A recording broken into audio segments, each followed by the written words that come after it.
Welcome back to the Gender Equality Index 2023 conference. It's now time to talk about the index itself. And it's a very special moment for EIGE this year because it marks the 10 years since EIGE started publishing the Gender Equality Index.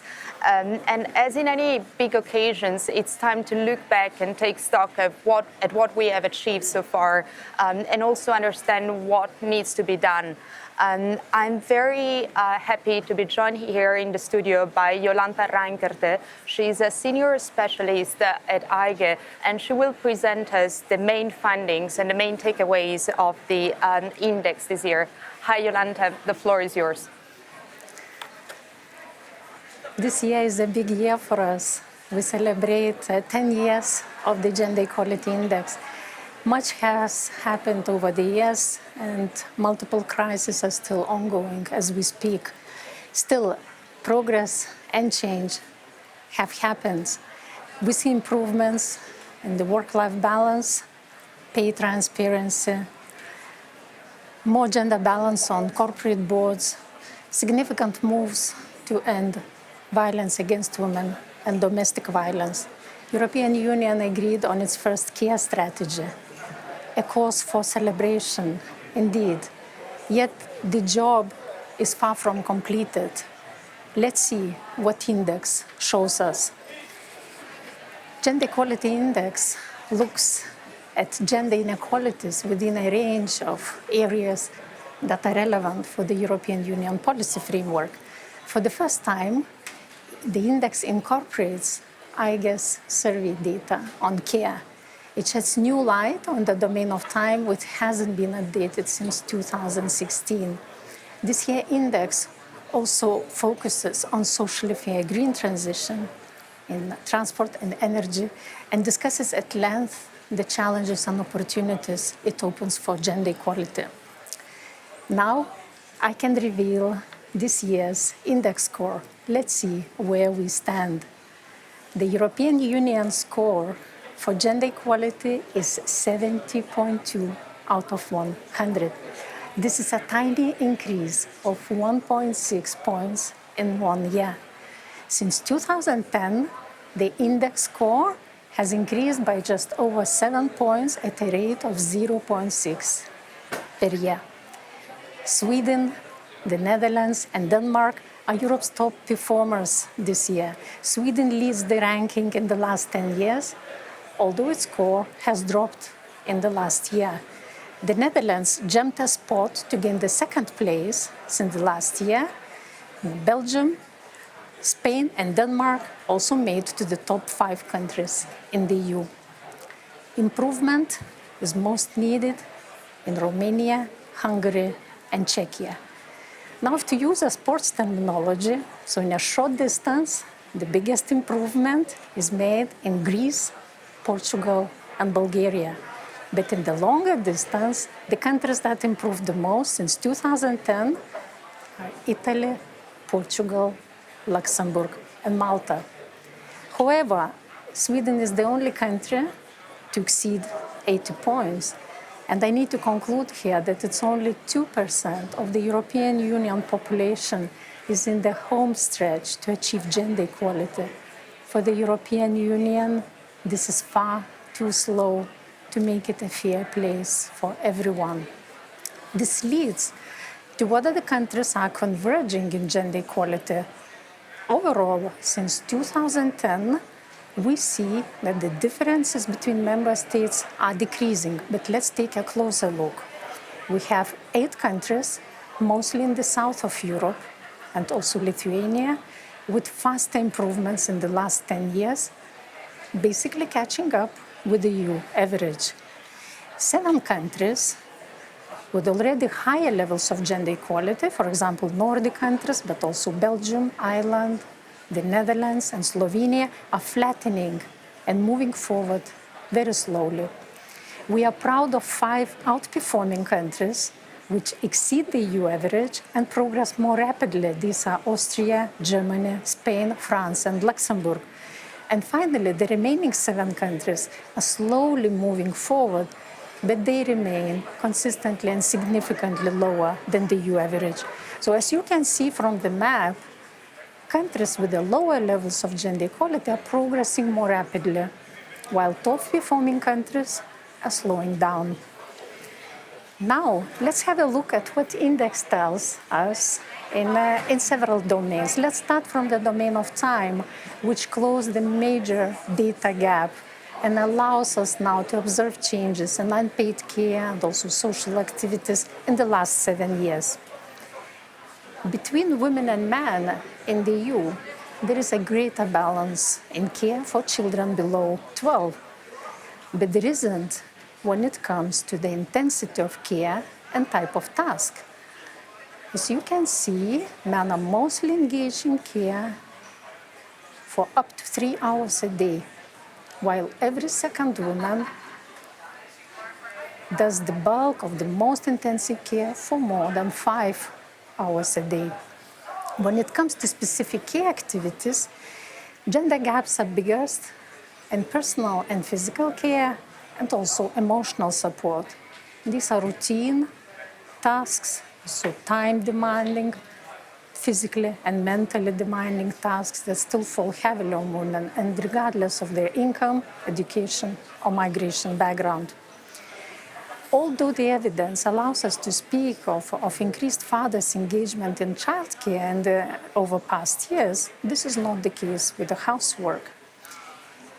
If we compare with data of 2006, the data provided by Eurofound, gender gap among couples with children have indeed reduced considerably. We see a decrease of 24 percentage points.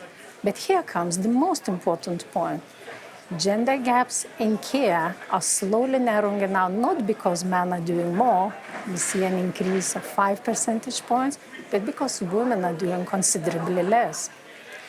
And this can be explained by most likely increasing use of assisting technologies at home and expanding home delivery services, also increased women's participation in employment.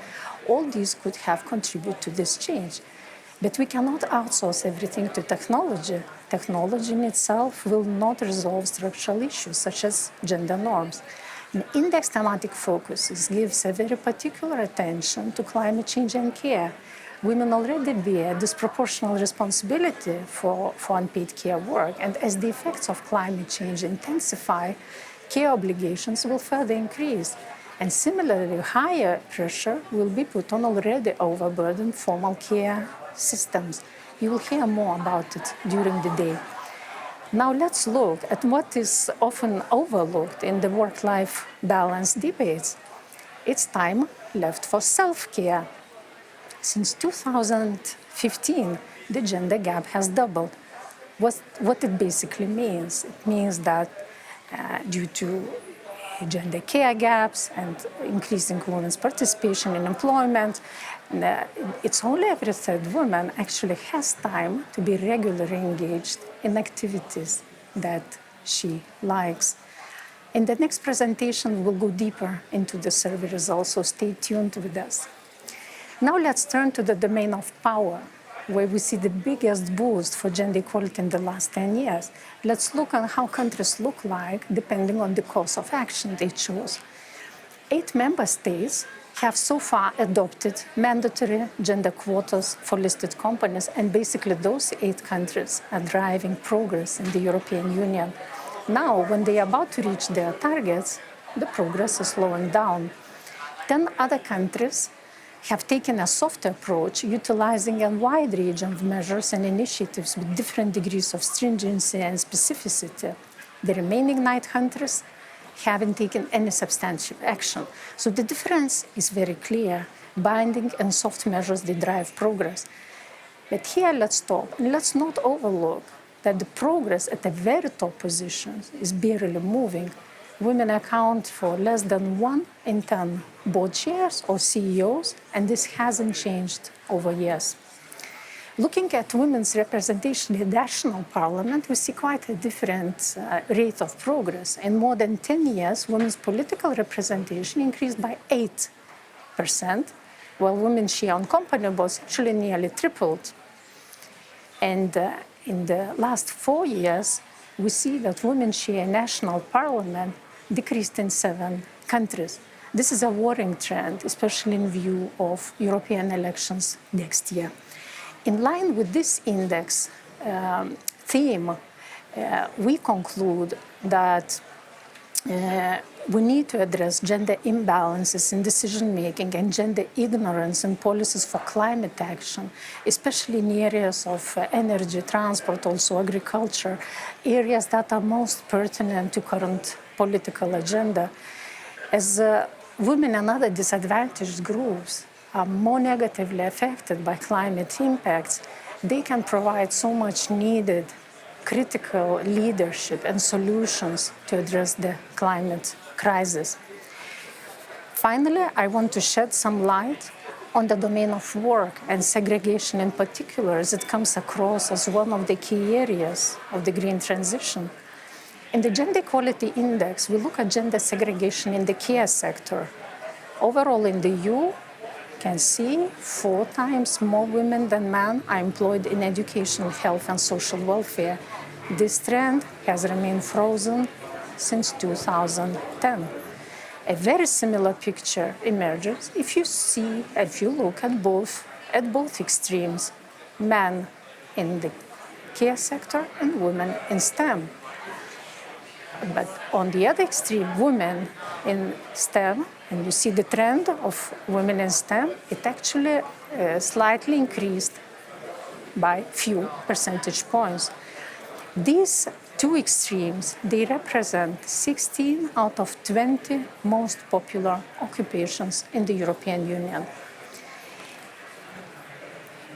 So as labor force demand in care sector is increasing, if we look at the different age groups, the picture is not really looking so promising, because in the youngest age group, from 15 to 24, the number of men who are choosing to work in the care sector is actually very low.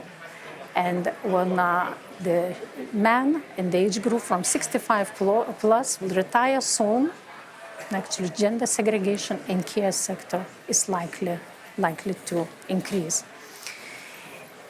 So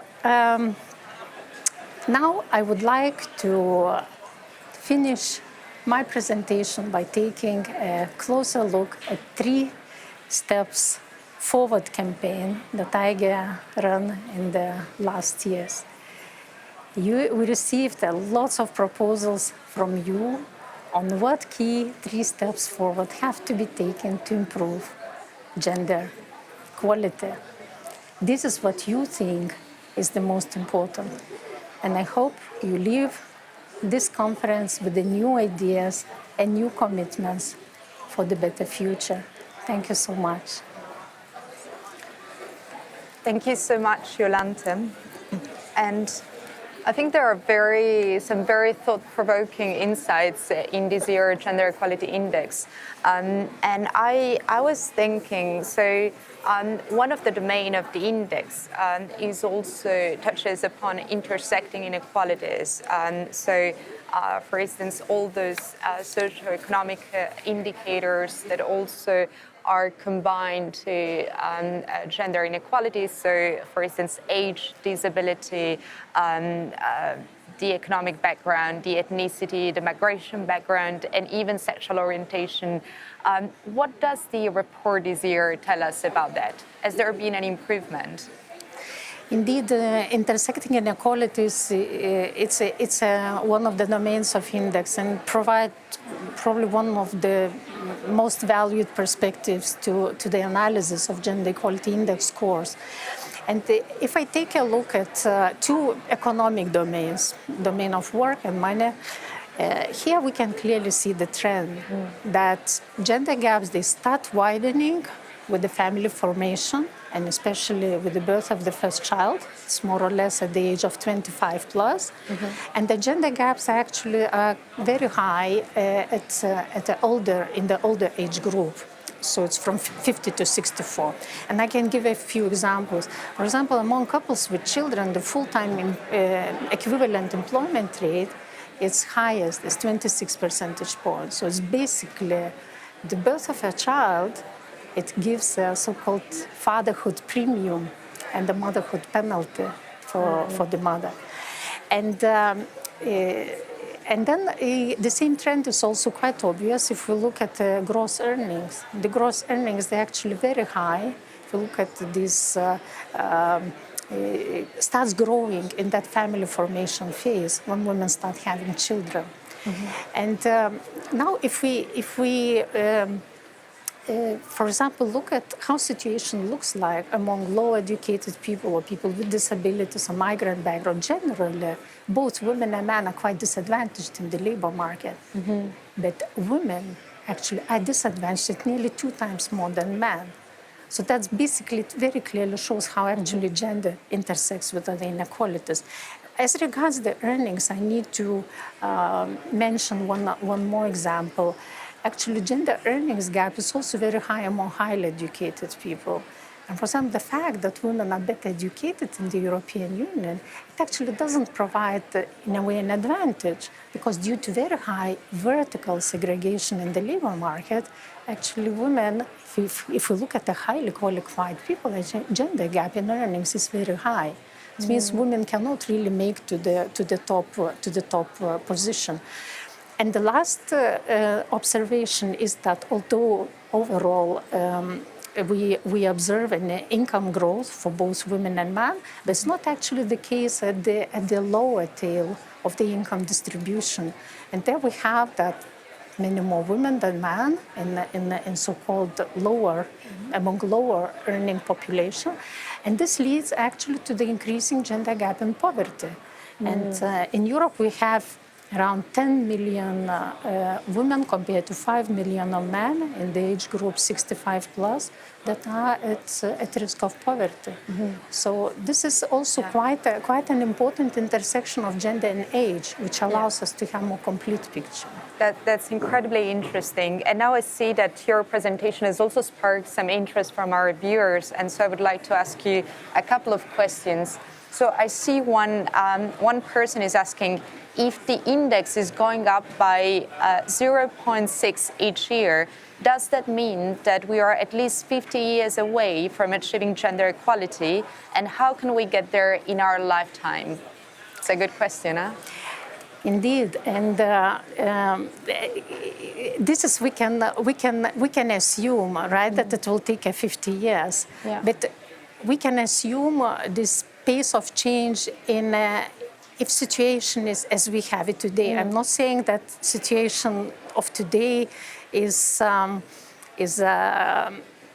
situation that would represent the future. We are going from crisis to crisis, and we don't know where the situation will take us, because every time we experience a shock in the society, and we were going through these shocks, they increasingly increase, put this all gender equality gains and achievements at risk.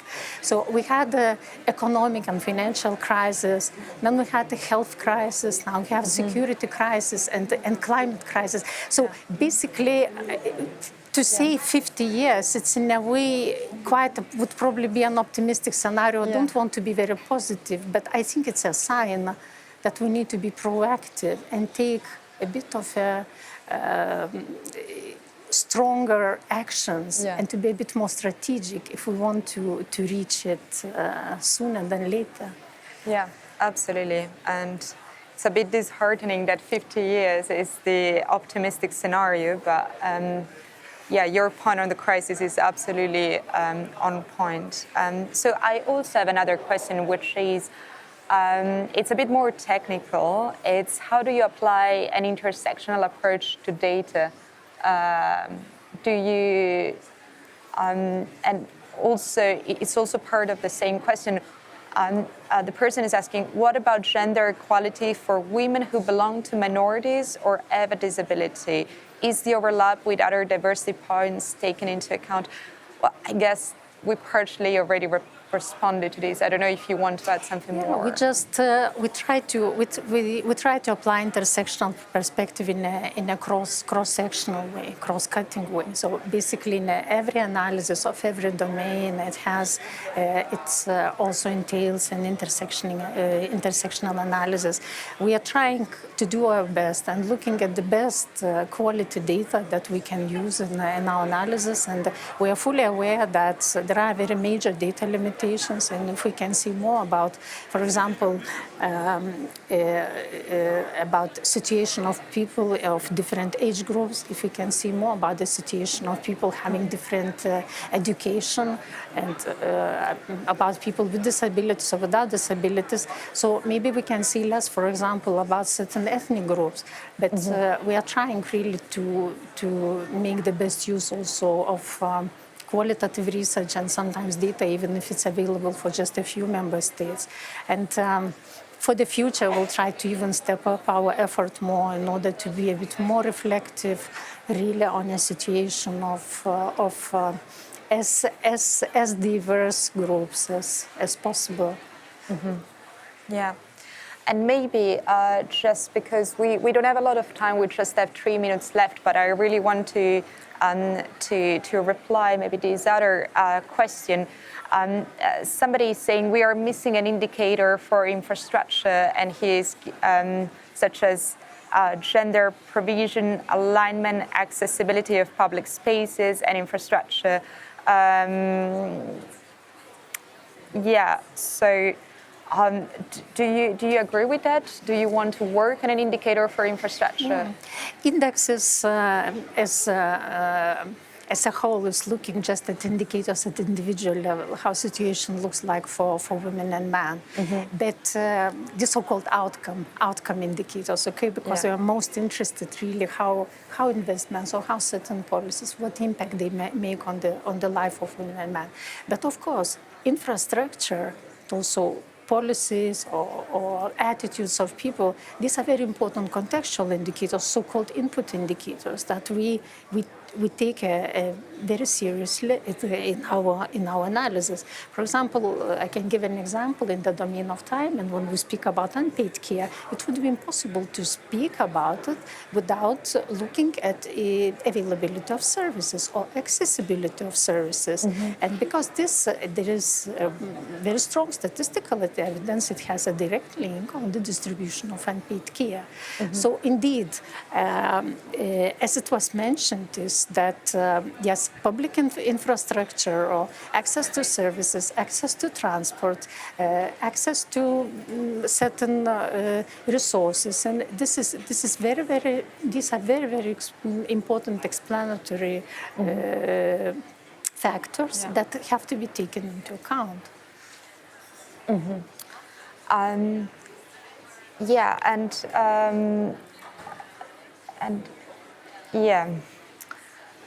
So I believe that one viewer has asked us what STEM stands for,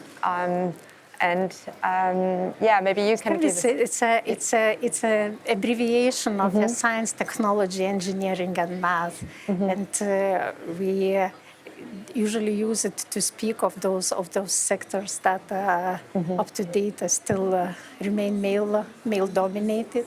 So these are the occupations where we would like to see more women. And when we speak, of course, about green transition is a topic also of today's discussion.